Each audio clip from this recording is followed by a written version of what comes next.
a lot of the times those marriages kind of, right, have some troubles, right? The only reason I went to that tournament was to hit that throw. Hello, everyone. Welcome to the Shintaro Higashi Show. We have a very special guest. I feel like you guys are going to be like, wow, this guy's the most relatable guy. I have David Kim, Jiu-jitsu guy, 4 kids, married with 4 kids, coming to train multiple times a week. How do you do it, David? I mean, I'm incredibly organized. I'm incredibly handsome. I can do it all. No, I just have an understanding wife. I think she realizes that, we all need our outlet, and I think she's, yes. And all my family trains, so also makes it a little bit easier. When I found out my last child, I was going to have a daughter, that's sort of when everything started. All right, so you have 4 kids, you have a wife, and then you're like, all right, my daughter's born. I'm going to get the whole family into martial arts. Why jiu-jitsu? Why BJJ? Why not judo? Because there's judo out there. Yeah, no, that's true. Well, some of it goes back to, that experience back in the 90s, right? I mean, and that's something I'd always kept an eye on and just never did. So I think that was part of it. Also, I just felt like judo is a very highly dynamic sport, Yes. By the time I was starting, I was in my 40s. And I was like, why don't I just start with the one where I can, we're on the ground already, as opposed to me getting bombed into the ground. And so how long have you been doing jiu-jitsu? How long has it been? It's been almost 9 years, 8 years, 8 years. Oh, so 10 years of training. That's pretty good. Yeah. If you round it up, yes. Yeah. And then, so what is the secret to communicating to your wife? Like, hey, because I'm sure people listening to this are like, bro, and I get guys in my gym too. It's like, I haven't seen you in 2 weeks, man. And he's like, yeah, we had to do this on Friday, and then the in-laws were in town, and I had to do that, and I had to do that. And then on the contrary, there's guys who are like, I tell my wife Monday, Wednesdays, and Fridays, 6 to 9 p.m., I'm going to this thing. And a lot of the times those marriages kind of, right, have some troubles, right? Sneaking out. You kind of see the frequency of training and, where you are in that marriage cycle. Right. How do you manage all that? Let's talk about that. Okay. It's so relatable. Some of the pressure is off because I work from home. So I control my own schedule. That makes a huge difference.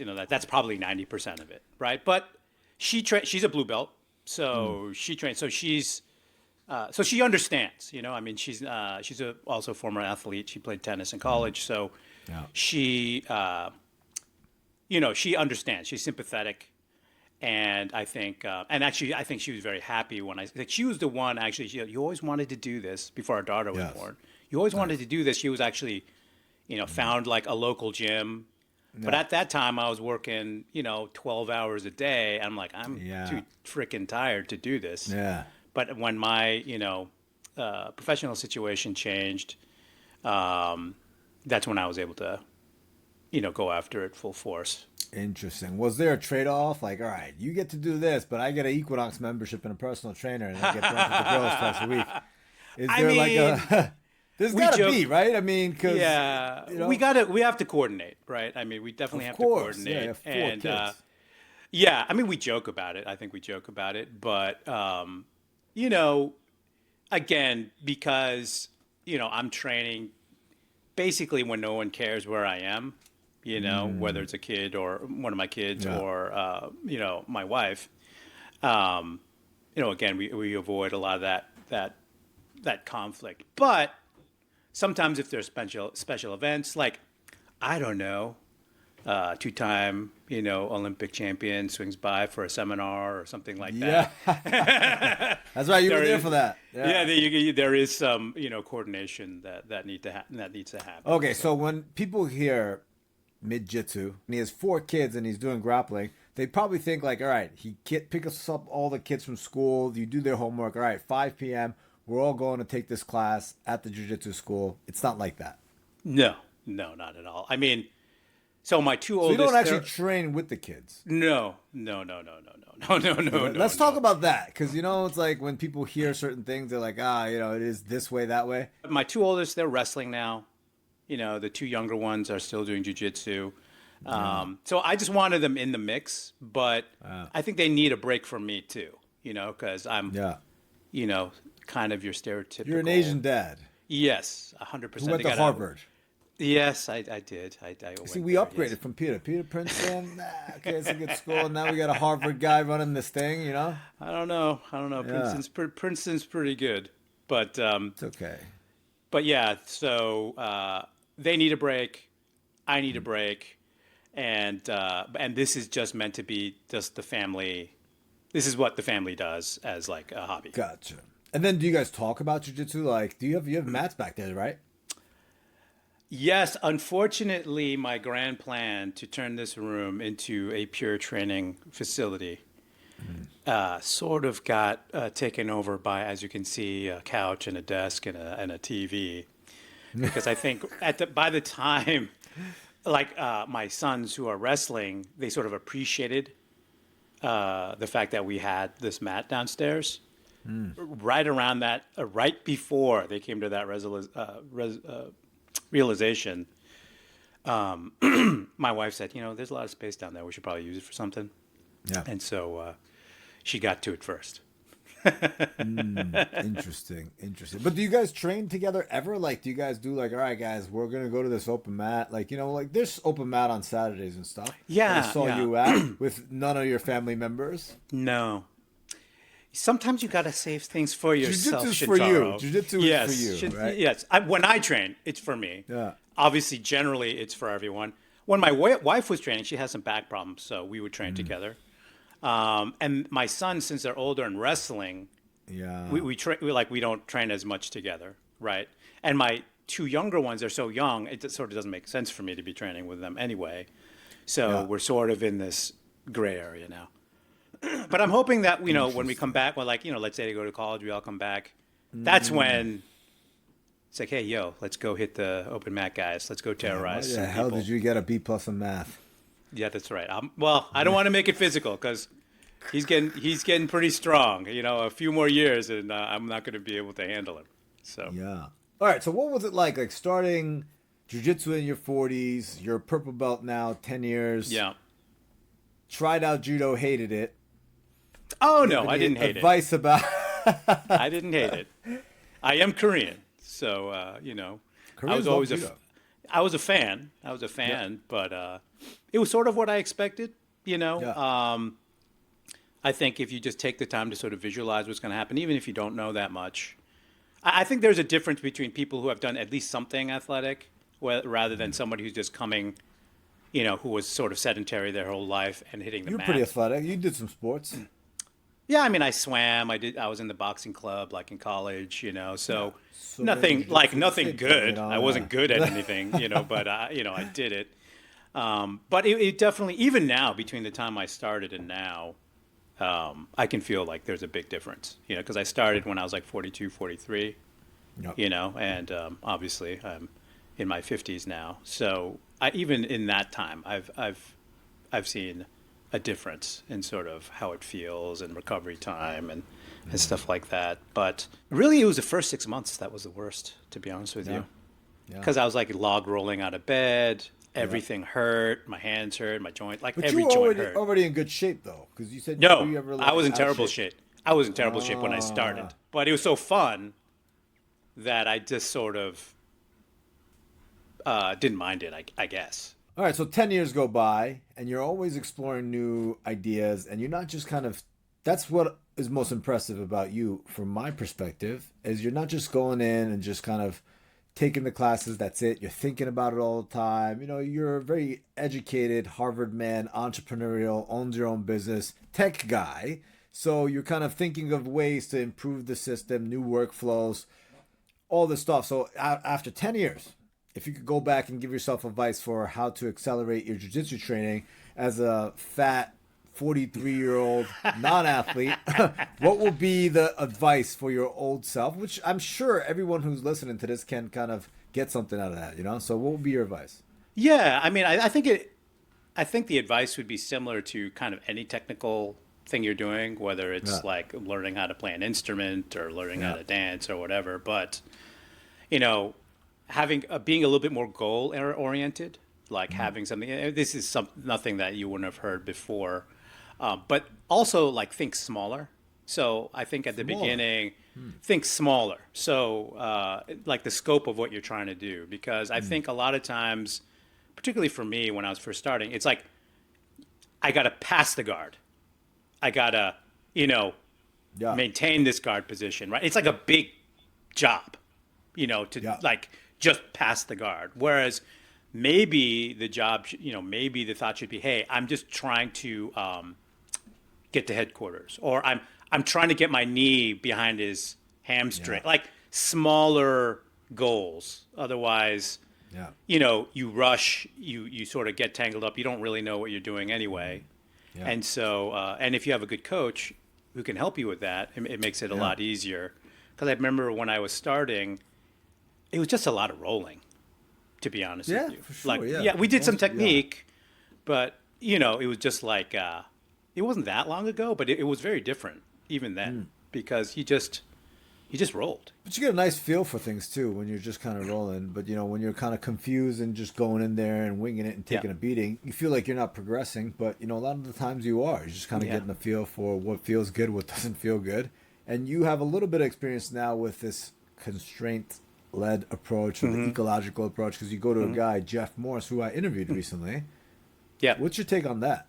Because you've experienced all of it.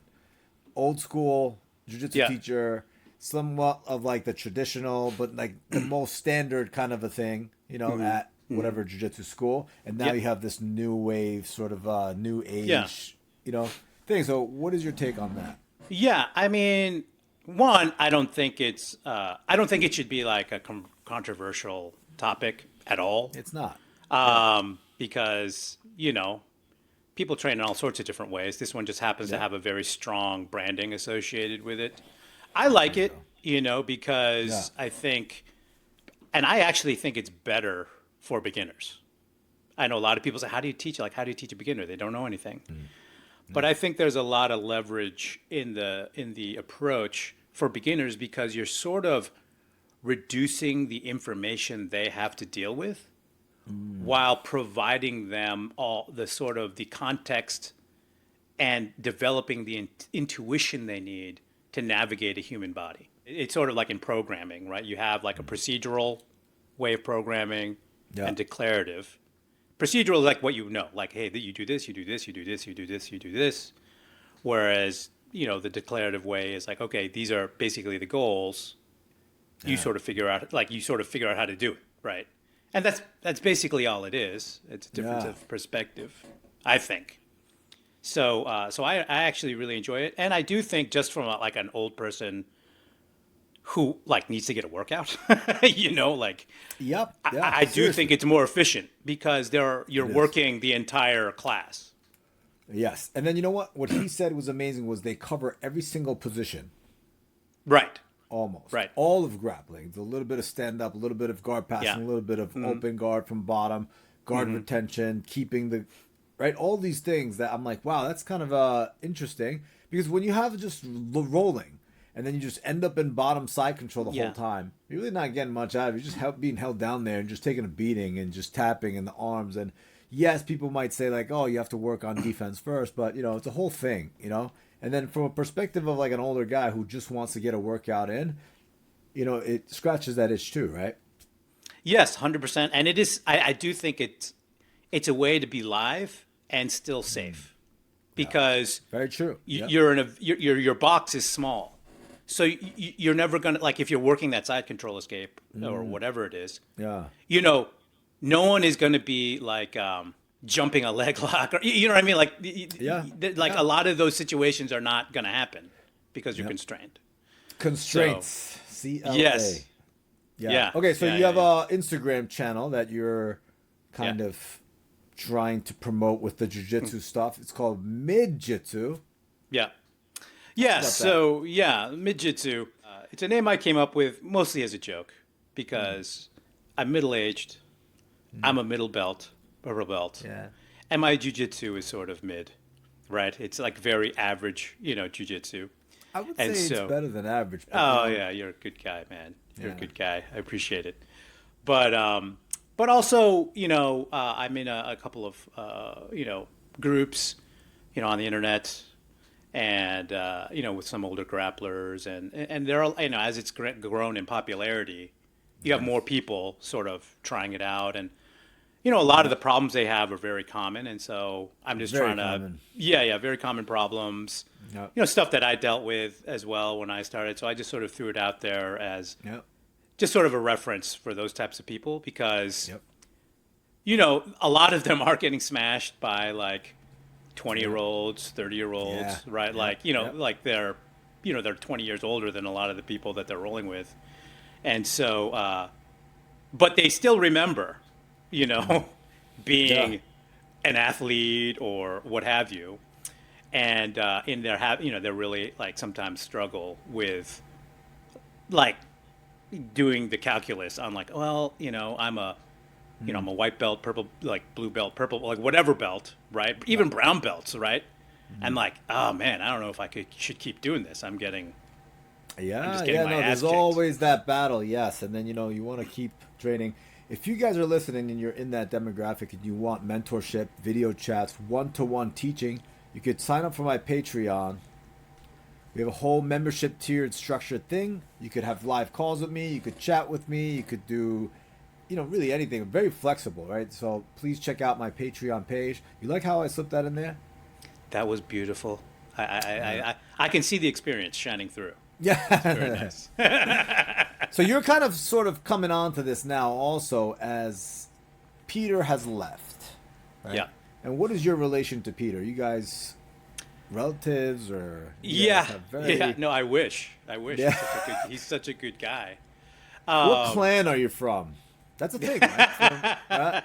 Koreans? Whatever clan he's from, I'm sure it outranks mine.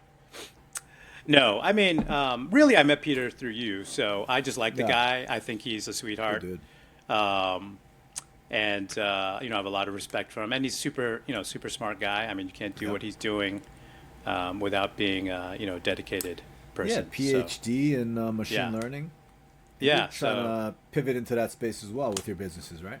a little bit. Yeah, we're doing a lot of experiments with the technology. Obviously, there's billions of dollars going into that, so we're not going to be doing the fundamental research. But Yep. Yep. I think there's a lot of opportunity there. So we're Awesome, looking yeah. into it. We're looking into it. So you guys might see more of David coming on. Definitely a lot of value add in front of the camera. Look how good looking this guy is. He has good jiu-jitsu also, and I've been trying to get him to do a little bit more judo. Yeah, I love judo. I'm a huge fan. I'm just trying to figure. Yes, I am. It's just terrifying when I. It's scary. When I go to Randori, I just see all those entangled legs on like almost Very falling scary. bodies. I'm just sort of like, eesh. But you're a great case study for a lot of guys who have done jiu-jitsu for a little while, who want to do a little bit of judo, because now you're sort of branded as the guy in the room as David's got good stand-up. Right. And you didn't do that much judo. It's No, very that- little. that- And, yep. That is 100% correct because obviously Maybe it's our friendship, too. It's like he's been hanging out with Shintaro. yes, He's gonna freaking slam Some of somebody. that sheen Yeah. has smeared on me, But no, I think a little bit goes a long way, 100%. Like even just understanding the group fight has made a Yep, group fight, huge yeah. difference. I mean, in terms of the execution of the throws, I think there's obviously still a gap there. But even just control, especially as an older grappler, getting to those dominant grips is such a security blanket because now there's not much this guy can do to me here. Right? Just like in jiu-jitsu, you have these positions, right? Like I'm in side control. Side control is better than being in the guard, right? And they're very gross not meaning disgusting, but gross, like they're very obvious position changes. Whereas in judo, I feel like the position changes are much more compact and can be more fleeting and can be harder to identify. Yeah. But if you do understand it as a jiu-jitsu person playing in the gi, I feel so much more comfortable, staying on my feet rather than just immediately pulling guard because I know when I'm safe. I know I'm in danger. I know when I'm in an offensive sort of situation. So And thank you too for can, that. yes, you're very welcome. And if you're listening, you too can have that experience by signing up for the Patreon, obviously. And then You competed in a tournament, then you ripped some Tomonages too. I remember you got some good ones, right? Can we clip that in? Do you have access to that still? Yes, I can. You're clip that highly in. organized, so I'm sure you have terabytes of data. I worked with you once on Yoko Tomonage. Yeah. I went to a tournament, hit it, and I had the funny thing about that was I had the adrenaline dump after I hit that throw, instead of before the match, because I was like, holy smokes, I actually hit this throw. I hit it clean. I proceeded to lose the match, but I did hit the throw. The problem is you only get 2 points for that in jiu-jitsu. That's it. But I didn't care because that's the only reason I went to that tournament was to hit that throw. Wow, So I love that. That's why I went to that tournament. So I was ecstatic. Yeah, and then that's I amazing immediately that you're at that. adrenaline. You're out there competing still. Sometimes it's kind of amazing. Yeah, I mean it's not that often, and I'm not going to like Worlds or what have you. I do have an injury to my neck, so I did promise my wife that I wouldn't compete. You're injured? After We worked out on Saturday. No. Like it's an old. It's not. I was injured, so I have 2 fake discs in my neck.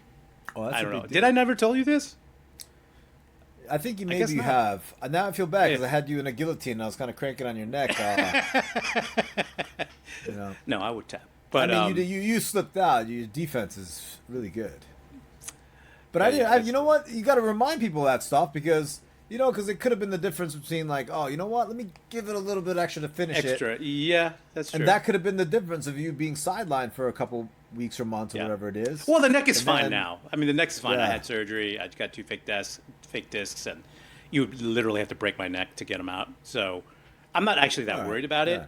It's just once I had the surgery, I promised my wife I wouldn't compete. So I snuck in a couple, but Yeah. But Let's just say, for instance, tonight you walk up to your wife and say, I had a conversation. I want to compete in the New York Open. Would she say like, no?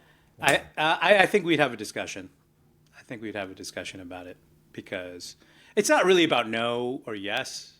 Of course. But I made a I made that commitment. So it's really about do I want to try to weasel out of that commitment or stand up to that commitment? That's how I look at it. And is it important enough to me to renegotiate the deal? Sort of like Darth Vader, Yeah. I've What altered you did the for deal. that one thing. It's like, honey, I made this thing to you, but I really want Yeah. that I learned yesterday from this guy that I've been hanging out with at the dojo. Like, what, Yeah. Oh, you have no idea how much I want to throw some dudes. Oh, But it's so fun. anyway. Yeah. So what is the secret to a long-lasting, healthy marriage? Oh, For all the mid-grapplers out there struggling through relationship issues, this is a really common one. You see it. yeah. Right? Well, unfortunately, I think it's an upfront problem. You got to marry the right person. That's after being married this long. Yeah. I just feel like it's all decided there. Like if you sort of marry the wrong person, it's just going to be hard. Like no matter what, it's going to be hard. And you can make it work, right? It'd be a lot of work, and it's not like we don't have problems. We definitely have our problems, but I think you got to sort of know who you're literally, this is probably going to sound bad, but who you're getting into bed with, I mean, because, it's just, people are who they are. They can change on the margin, I feel like. And, because you love someone, there are things that you maybe, you want to change, but there's that core personality in there. Unless someone has some kind of epiphany, and they completely change, their personality, which is also, I feel like kind of, I don't know if it's a red flag or not, in terms of the type of personality you have. Interesting question. You're such a smart guy. Marriage and grappling, similarities. Similarities between marriage and grappling. I'm trying to think of a good analogy because I think in both, you're trying to ride a wave, because there are times when everything is good. I'm in the zone. The relationship is in the zone. My jiu-jitsu's in the zone. And I can, get to where I want to be. Everyone's having fun. And then there are times where nothing. Yeah. Yeah, like I am, passing guys, no problem. I'm getting to my positions, no problem. It doesn't happen that often. But you know what I'm saying? Like within the constraints of what you can reasonably expect, things are going well.